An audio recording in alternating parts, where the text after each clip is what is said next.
பட்டணமோ கண்ட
ஆட்டுக்கார சொல்லுங்க.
ஆசீர்வாதம் நன்றாக இருக்க வேண்டும்.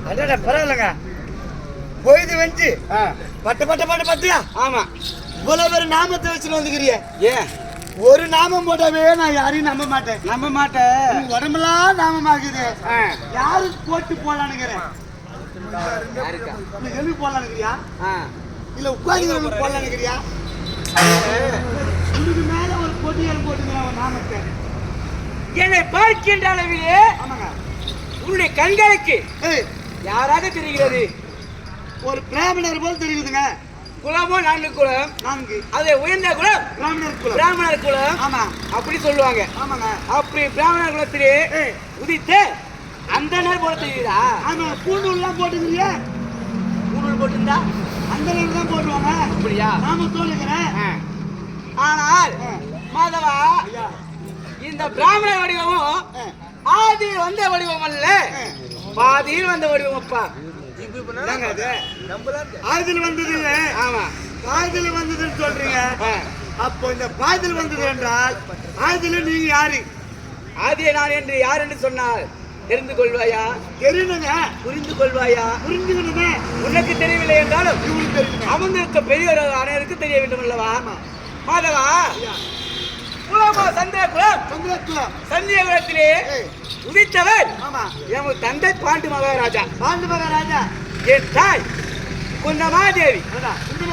அப்படி இருவருக்கும் பிறந்து பஞ்ச பாண்டவர்கள். பாண்டவர்களே நடுப்புற நான் விளையக்கூடிய பார்த்தல் பருக்குடன் அச்சுடன் நடையப்பார்.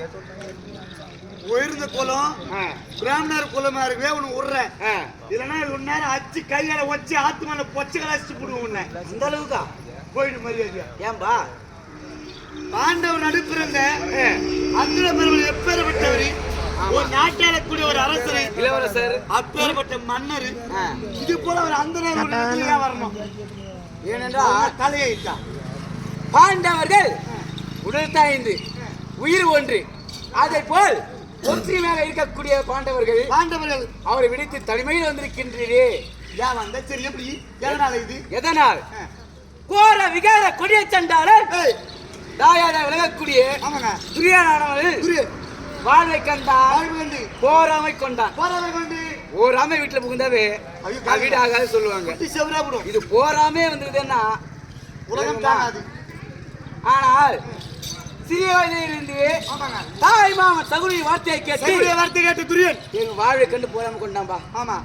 ஆனால் அந்த நேரத்திலே அஷ்டாபுரத்துல ஒரு திருவிழா நடக்குதா. என்னங்க தர்மண்ணா இருக்கா பாரு. ஆமாங்க. சந்திர குலத்திலே முதல் பிறந்தவர் அண்ணன் தான். ஆமாங்க. ஒரு வீட்டுல மதிப்பு கொடுக்குறேன்னா பெரியவங்க யாருக்கு இருக்காங்களோ அவங்களுக்கு தான் மதிப்பு கொடுப்பாங்க. ஆமாங்க. பெரியவங்க எடுத்து சின்னங்களுக்கு கொடுக்க முடியுமா? அது எப்படிங்க? அதே போல் நாட்டில் பேரரசாக இருக்கக்கூடியவர் எங்க பெரிய தந்தை திருதர்ஷ மகாராஜா. ஆமா. நாட்டுக்கு இளவரசம் வேணும் இல்ல? ஆமாங்க. முடி சுத்த வேண்டும் என்று தர்மண்ணாக்கு பட்டாபிஷேகம் செய்யலாம் என்று எல்லாரும் சொல்லிட்டாங்க. தாத்தாவும் சொல்லிட்டாரு, பெரியப்பாவும் அவருக்கு சம்மதிச்சிட்டாரு. இந்த நேரத்துல சூழ்ச்சி செய்கிறான். யார்? சகுனியானவன். சகுனி மருமகனே துரியோதனா,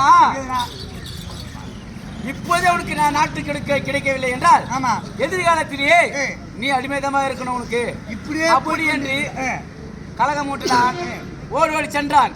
தந்தையே, தருமனுக்கு பட்டாபிஷேகம் சூட்டக்கூடாது, எனக்கு தான் மணிமகன் சுட்ட வேண்டும். ஆமா, இல்லையா சித்திரவும்பா அப்படின்னு துரியன் தெரிவிக்க குழந்தை பாசம் என்ன செய்தார்? கத்தவங்க விடுமா? துரியாஷ்டனர் என்ன செய்தார்? மணிமகுடத்தை துரியனுக்கு சூட்டினார். தருமரை விட்டார். ஆமா, சுட்டினார். எங்க தாயாக விழக்கூடிய குந்தாதேவி அழைத்தார். பாண்டவர் எங்களை வர வைத்தார். பாண்டவர்களே, தந்தையானவர் இறந்து விட்டார். ஆமா, அவருக்கு கர்மகாரம் செய்ய வேண்டும் அல்லவா? ஆமா. வாழராவதம் என்று சொல்லக்கூடிய இடத்துல சென்று உன் தாயுடனே அதை முடித்துவிட்டு வாருங்கள் என்று சொல்ல சென்று அந்த இடத்துல ஒரு சூழ்ச்சிப்பா. அந்த அதற்கு அங்க ஒரு சூழ்ச்சியா வானாவரத்துல எங்களுக்கு என்று ஒரு மாளிகை கட்டிருக்கிறார். மாளிகை அதுவும் என்ன மாளிகை தெரியுமா? எளிதில் தீப்பற்றக்கூடிய பொருள்களை வைத்து எரிபொருளை வைத்து எங்களுக்கு கட்டிருக்கார். அதுவும் மாளிகை அரக்கு மாளிகை. அரக்கு மாளிகை. ஆமா, அந்த அரக்கு மாளிகையே ஐவரும் ஐவருக்கு தாயாக விளையக்கூடிய குந்தாதேவியும் குடிமுறை செய்தார். ஆமா, இதை அறிந்தார் எங்க சிறிய தந்தை விதுர மகாராஜா. அண்ணா பீமன் அழைத்தார். இச்செய்தியை தெரிவித்து அரக்கு மாளிகை தீ வைத்து அண்ணனானவர் தாயும் தமையனையும் தன்னுடைய தோல் மீது வைத்துக் கொண்டு சுமந்து கொண்டு சென்றோம். எங்கே? அடர்ந்த வனம், மாயவனம். அந்த மாயவனத்தில் அரசு புரியவர் இடுமன். ஆகையால் அந்த வனத்திற்கோ இடும்பாவனம் என்று பெயர் சுற்றி அங்க வாழ்கிறார் அரக்கன். இடுமனும் அவனுடைய தங்கை மும்மலக்கன் என்று சொல்லக்கூடிய இடுமையும் வாழ்கிறாங்க. அந்த நேரத்திலே கண்டார் இந்த காலகத்திலே நரல் வரை அடிக்கிறது. நரவரை வீசுகின்றது. நரவரை என்றால் மனித வரை வீசுகிறது. சென்று அந்த மனிதர்களை கொண்டு வா. யார் அதை கொண்டு வா என்று தெரிவிக்கிறார். புசிக்க வேண்டும் என்று சொல்றா. ஆனா இடிமி சொன்ன பேர் மும்மலக்கண்ணி. உலகத்திலே தாய்மார்களுக்கு 2 ஸ்தனம் தான் இருக்கும். 2 ஸ்தனம் இருக்கு. ஆனால் இந்த அரக்கிக்கோ 3 ஸ்தனமா? 3 ஸ்தனம். ஆமா, ஒரு முனிவராக கிடைத்த சாபம். ஆமா, இந்த 3 ஸ்தலத்திலே ஒரு ஸ்தலம் அறைய வேண்டும் என்றால் உன்னை யார் திருமணம் செய்து கொள்கிறாரோ அவரை உற்று நோக்கிறாயோ இந்த 3 ஸ்தலத்திலே ஒரு ஸ்தலம் அடைந்து சொல்ல இவ்வளவு தேடி வருகிறார். அந்த நேரத்தில் பீமண்ணா காவல் இருக்காரு. எங்க பீமண்ணா முகத்தை உற்று பார்க்க அந்த இடுமியில் ஒரு ஸ்தலம் மறைந்தது. ஆமா, வசதிக்காக வந்தவர் நாதா நாதா நாதா என்று குரல் கொடுக்கிறார். ஆமா, பெண்ணே யாரு என்னை நாதா நாதா என்று அழைக்கிறாயே? என் தாயும் தம்பியனும் தம்பிமார்களும் உருகிக் கொண்டிருக்காங்க. சத்தம் போடாம சென்று விடு சொல்ல இந்த நேரத்திலே கோபம் கொண்டான் இடுமனானவன். என்ன என்னடா இது சென்ற தங்கையை இன்னும் வரவில்லையே என்று ஓடோடி வருகிறான். இந்த நேரத்தில் இடுமையை பார்த்தான். தங்கா, உனக்கு விட்ட கட்டளை என்ன? அதை விடுத்து நாதான் நடந்து கொண்டிருக்கிறேயே என்ன என்று கேட்க கோபம் கொண்டார் பீமனானவர். இடுமனோடு யுத்தம் செய்கிறார். செய்தி கடைசியிலே அந்த இடுமவனத்திலே இடுமனை கொண்டு விட்டார் என் அண்ணா. இடுமனை மடித்தார் பீமராஜன். ஆமா, அப்போது எழுந்தார். யார்? எங்க அண்ணா தருமண்ணா.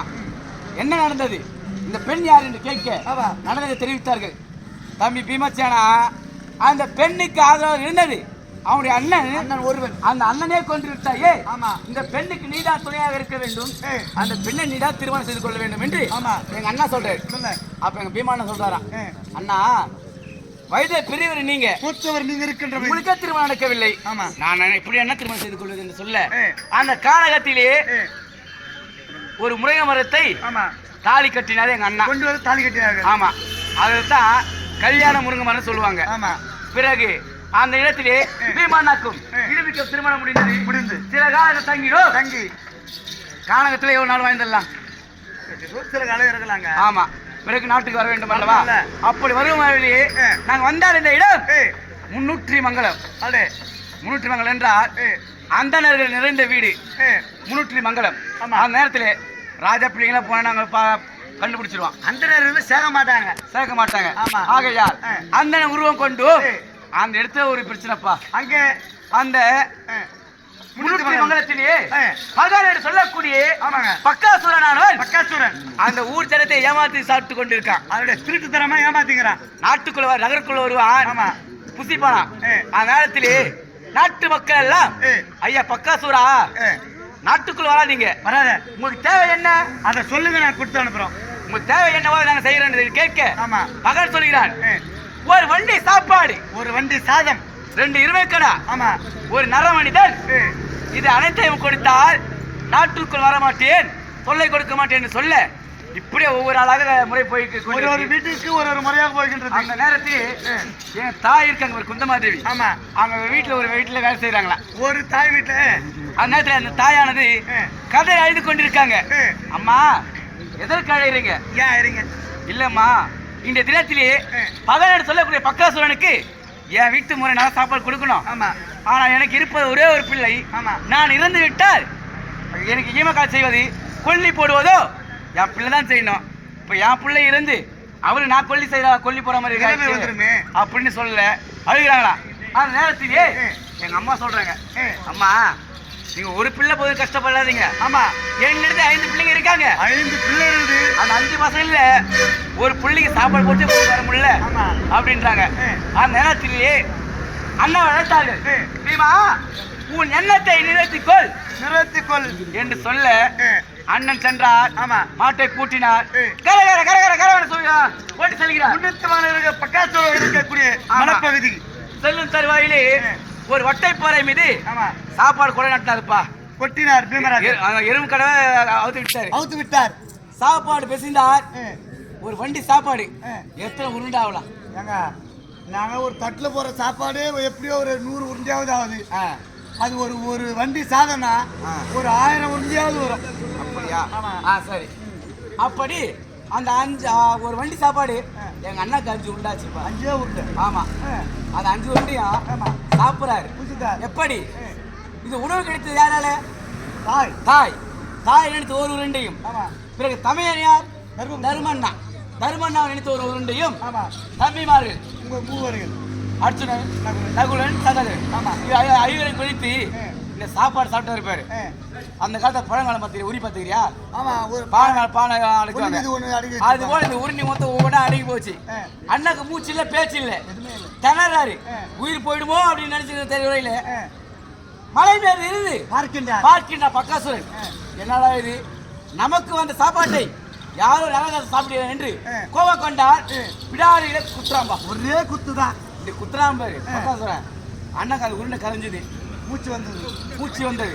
உயிர் காத்த உத்தமா ஓடா, என் உயிர் காப்பாற்றினாயே, நன்றி நண்பர் சொல்ல பகவான் கோபம் கொண்டான். இருவருக்கு அமுகமான யுத்தம் சண்டை நடந்தது. கடைசியிலே பக்காசுரனை கொண்டார் அண்ணா பீமசேனா அங்க கொண்டு. ஆமா, அப்படி இருக்கு தருவாயிலே வரை தாட்டுகிறார்கள். என்னவென்று? யார்? யார்? துருவ நாட்டிலேயே நாட்டிலே சுயவேறு வேறு நாட்டில் இருக்கிறார்களா? ஆமா.